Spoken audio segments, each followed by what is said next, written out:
Дарынды балаларға мамандырылған облыстық қазақ-түрік лицей-интернатының оқушылары Қазақ хандығының 550 жылдығына орай компьютерлік ойын ойлап тапты. Қазақ хандығының тарихы атты жоба ойнау арқылы тарихты танып, білуге мүмкіндік береді. Оның артықшылығы мен тиімділігін біздің түсіру тобымыз бағамдап қайтты.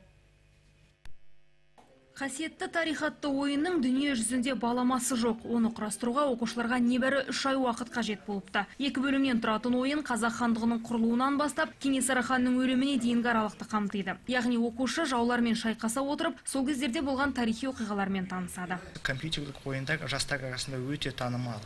Бірақ тағы Қазақстан тарихын қазір берілген түріне қарағанда енді ұбт нәтижелеріне қарайтын болсақ, Қазақстан тарихы жастар көбінесе азырақ балдар алады. Неліктен? Өйткені Қазақстан тарихын оқу өте қиын.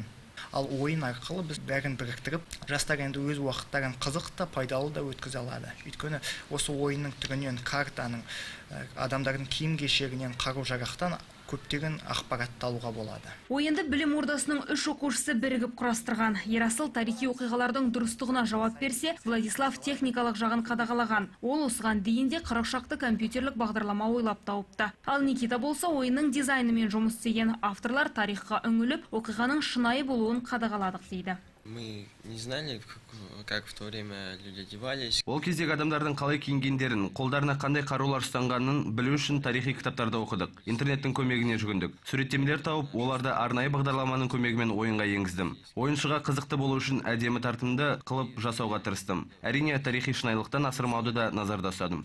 Қазақ-түрік лицей тәлімгерлерінің негізгі мақсаты тарихты балаларға қызықты етіп меңгерту. Дегенмен қасиетті тарих ойыны әзірше 100% дайын емес. Ойынды орнату үшін арнайы бағдарламалар сатып алу керек. Оған шамамен 5 миллион теңге қаражат қажет. Сондықтан оқушылар қаржылай қолдау көрсететін демеушілерді іздеп жүр. Фариза Жазитова, Қуаныш Қазбеков, ақпарат.